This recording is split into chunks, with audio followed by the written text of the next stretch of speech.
ಮೈಸೂರು ಅರಮನೆಯಲ್ಲಿ ಈ ದಸರಾ ಆನೆಗಳು ತಂದಂತಹ ಆತಂಕ ನಿನ್ನೆ ರಾತ್ರಿ ಹೇಗಿತ್ತು ಅಂತಂದರೆ ಒಂದು ಕ್ಷಣ ಜನರೆಲ್ಲ ಚಲಾಪಿಲ್ಲಿಯಾಗಿ ಹೊರಟೋಗಿದ್ರು.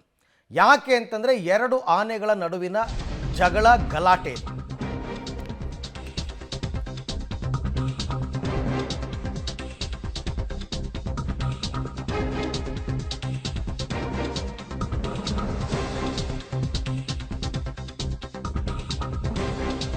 ಅರಮನೆ ಮೈದಾನದಲ್ಲಿ ಭಾರಿ ದುರಂತ ಒಂದು ತಪ್ಪಿದೆ ಅಂತಲೇ ಹೇಳಬಹುದು.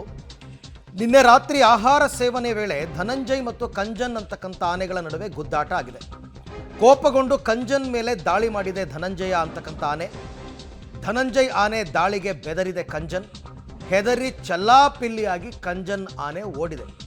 ಅದು ಕೂಡ ಮಾವುತನಿಲ್ಲದೆ. ಇಲ್ಲಿ ನೋಡ್ತಾ ಇದ್ದೀರಾ ನೀವು, ಮುಂದ್ಗಡೆ ಬರ್ತಾ ಇರ್ತಕ್ಕಂಥ ಆನೆ ಕಂಜನ್, ಹಿಂದ್ಗಡೆದು ಧನಂಜಯ್.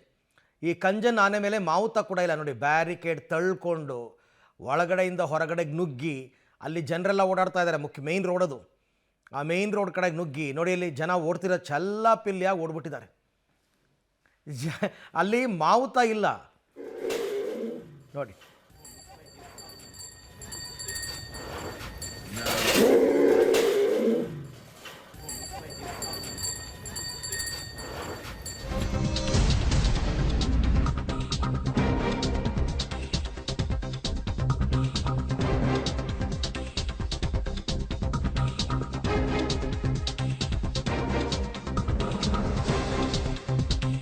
ಧನಂಜಯ್ ದಾಳಿಗೆ ಬೆಚ್ಚಿ ಬಿದ್ದಿದ್ದಾನೆ ಕಂಜನ್.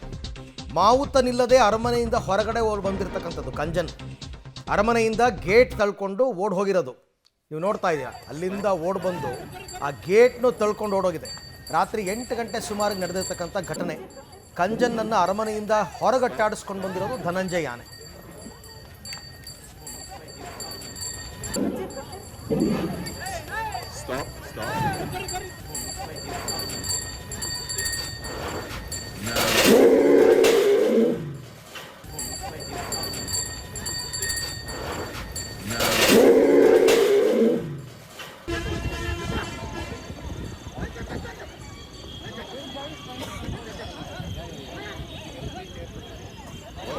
Watch out.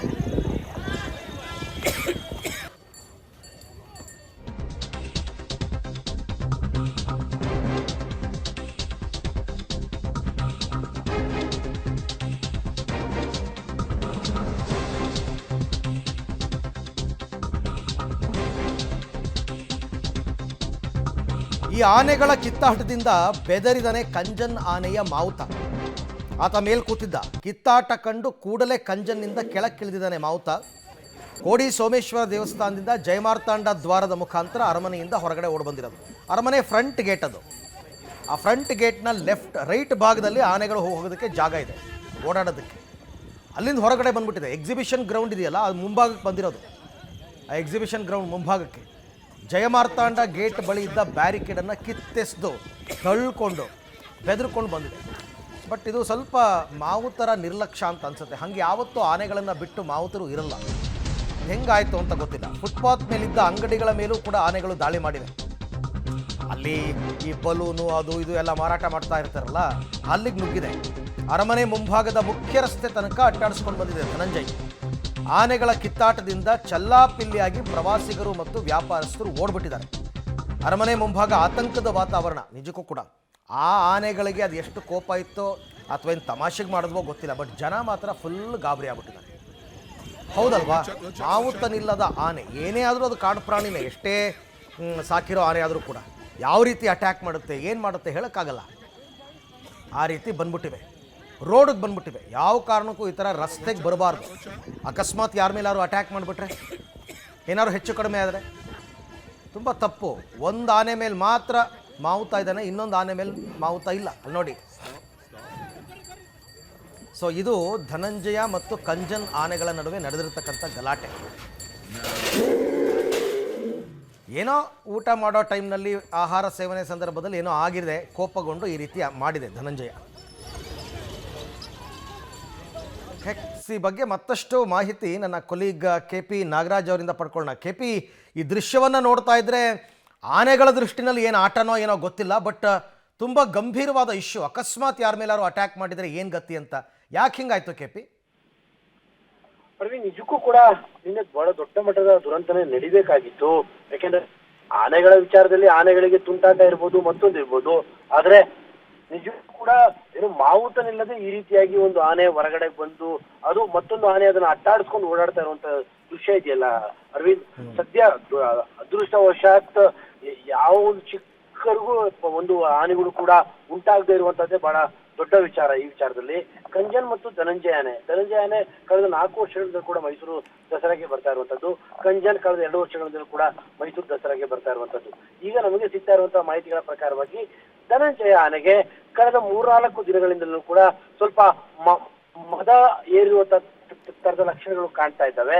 ಹಾಗಾಗಿನೇ ನಿನ್ನೆ ಊಟ ಹಾಕಿದ್ದಾರೆ ಎಲ್ರಿಗೂ ಸಪ್ರೇಟ್ ಆಗಿ. ಆ ಸಂದರ್ಭದಲ್ಲಿ ಧನಂಜಯ ಆನೆ ಏಕಾಏಕಿಯಾಗಿ ಕಂಜನ್ ಆನೆ ಮೇಲೆ ಅಟ್ಯಾಕ್ ಮಾಡಿ ಆ ಧನಂಜಯ ಆನೆ ಅಟ್ಯಾಕ್ ಮಾಡಿದಂತಹ ರಭಸಕ್ಕೆ ಕಂಜನ್ ಆನೆಯ ಬಳಿ ಇದ್ದಂತ ಮಾವುತ ಓಡೋಗ್ಬಿಟ್ಟಿದ್ದಾನೆ. ಮೊದಲೇ ಪ್ರಾಬ್ಲಮ್ ಆಗಿರುವಂತದ್ದು ಅಲ್ಲಿ ಅರವಿಂದ್. ಆನೆ ಮೇಲೆ ಮಾವುತ ಇದ್ರೆ ಅವ್ನು ಹೆಂಗಾದ್ರೂ ಅದನ್ನ ನಿಯಂತ್ರಣ ಮಾಡ್ತಾನೆ ನೋಡಿ. ಧನಂಜಯ ಆನೆ ಮೇಲೆ ಮಾವುತ ಇರುವ ಕಾರಣಕ್ಕೋಸ್ಕರವಾಗಿನೇ ದೊಡ್ಡದೊಂದು ಅವಘಡ ಆಗಿರುವಂತದ್ದು, ತಪ್ಪಿರುವಂತದ್ದು. ಧನಂಜಯ ಆನೆಯ ಮಾವುತನ ಆ ಧೈರ್ಯಕ್ಕೆ ಒಂದು ಹ್ಯಾಟ್ಸ್ ಆಫ್ ಅರವಿಂದ್. ಯಾಕಂದ್ರೆ ಸ್ವಲ್ಪ ಮದ ಏರಿರುವಂತಹ ಆನೆಯನ್ನು ಕೂಡ ಅಟ್ಟಾಡಿಸ್ತಾ ಇರುವಂತಹ ಆನೆಯನ್ನು ಕೂಡ ಆತ ನಿಯಂತ್ರಣ ಮಾಡುವಲ್ಲಿ ಯಶಸ್ವಿಯಾಗಿದ್ದಾನೆ. ಆತನಿಂದಲೇ ಒಂದು ದೊಡ್ಡ ಅಪಾಯ ತಪ್ಪಿದೆ ಅಂತ ಹೇಳ್ಬೋದು. ಆದ್ರೆ ಪ್ರಶ್ನೆ ಇರುವಂತಹದ್ದು ಅರವಿಂದ್, ಕೋಡಿ ಸೋಮೇಶ್ವರ ಟೆಂಪಲ್ ನ ಭಾಗದಲ್ಲಿ ಒಂದು ದೊಡ್ಡ ಮಟ್ಟದ ಒಂದು ಕಬ್ಬಿಣದಂತ ಒಂದು ಗೇಟ್ ಇದೆ. ಆ ಗೇಟಿನ ಮೂಲಕ ಹೋಗಿ ಯಾವ ರೀತಿಯಾಗಿ ಹೊರಗಡೆ ಬಂದು ಅನ್ನುವಂಥದ್ದು ಕ್ವಶನ್ ಇರುವಂತದ್ದು. ಯಾಕಂದ್ರೆ ಸಾಮಾನ್ಯವಾಗಿ ಆ ಗೇಟ್ ಅನ್ನು ಮಾಡಿರ್ತಾರೆ. ಹಾಗಾಗಿ ಇಲ್ಲಿ ಆನೆಗಳಿಗೆ ಮದ ಏರಿತು, ಹಾಗಾಗಿ ಈ ತರದೊಂದು ಘಟನೆ ನಡೀತು ಅಂತ ಬಹಳ ಸಿಂಪಲ್ ಆಗಿ ಹೇಳ್ಬೋದು ಅರವಿಂದ್. ಆದ್ರೆ ಕ್ವಶನ್ ಇರುವಂತದ್ದು ಎಲ್ಲೋ ತಪ್ಪುಗಳಾಗಿರುವಂತದ್ದು ಸ್ಪಷ್ಟವಾಗಿ ಕಾಣ್ ಬರ್ತಾ ಇದೆ. ನಿರ್ಲಕ್ಷ್ಯದ ಪರಿಣಾಮವಾಗಿ ಒಂದು ವೇಳೆ ಆನೆಗಳು ಗಲಾಟೆ ಮಾಡ್ಕೊಂಡಿದ್ರು ಕೂಡ ಅದು ಅರಮನೆ ಒಳಗಡೆ ಆಗ್ಬೇಕಾಗಿದ್ದಂತಹ ಗಲಾಟೆ. ಯಾಕಂದ್ರೆ ಈ ಹಿಂದೆಯೂ ಕೂಡ ಚಿಕ್ಕ ಪುಟ್ಟ ಇರಿತಂತ ಗಲಾಟೆಗಳನ್ನ ಆನೆಗಳು ಮಾಡ್ಕೊಂಡಿದ್ದಾವೆ. ಅದು ಆವರಣದ ಒಳಗಡೆನೆ ಆಗಿರುತ್ತೆ. ಹಾಗಾಗಿ ಯಾರಿಗೂ ಗೊತ್ತೂ ಆಗೋದಿಲ್ಲ, ಯಾರಿಗೂ ತೊಂದರೆನೂ ಆಗೋದಿಲ್ಲ. ಆದ್ರೆ ಇದೇ ಮೊದಲ ಬಾರಿಗೆ ದಸರಾ ಆನೆಗಳು ಈ ರೀತಿಯಾಗಿ ಗಲಾಟೆ ಮಾಡ್ಕೊಂಡು ರೋಡಿಗೆ ಬಂದಿರುವಂತದ್ದು. ಹಾಗಾಗಿ ಇಲ್ಲಿ ಎಲ್ಲೋ ಒಂದು ರೀತಿಯಲ್ಲಿ ಏನೋ ನಿರ್ಲಕ್ಷ್ಯ ಕಾಣ್ತಾ ಇರುವಂತದ್ದು ಗೊತ್ತಾಗ್ತದೆ. ಇದು ನಮ್ಗೆ ಈಗಿರುವಂತಹ ಸದ್ಯದ ಮಾಹಿತಿಗಳು Arvind. Right KP, thank you ತಮ್ಮೆಲ್ಲ ಮಾಹಿತಿಗೆ. ಒಂದು ಎನ್ಕ್ವೈರಿ ಆಗಬೇಕಿದು ನಿಜ. ಆನೆಗಳು ರೋಡಿಗೆ ಬರ್ತವೆ ಅಂತಂದರೆ ಹೆಂಗೆ ಸಾಧ್ಯ, ಅಲ್ಲಿ ತನಕ ಹೆಂಗೆ ಬಿಟ್ಟರು, ಆ ಕಬ್ಬಿಣದ ಗೇಟನ್ನು ಹೆಂಗೆ ದಾಟ್ಕೊಂಡು ಬಂದು ಅನ್ನೋದೇ ಇನ್ನೂ ಕೂಡ ಪ್ರಶ್ನೆ.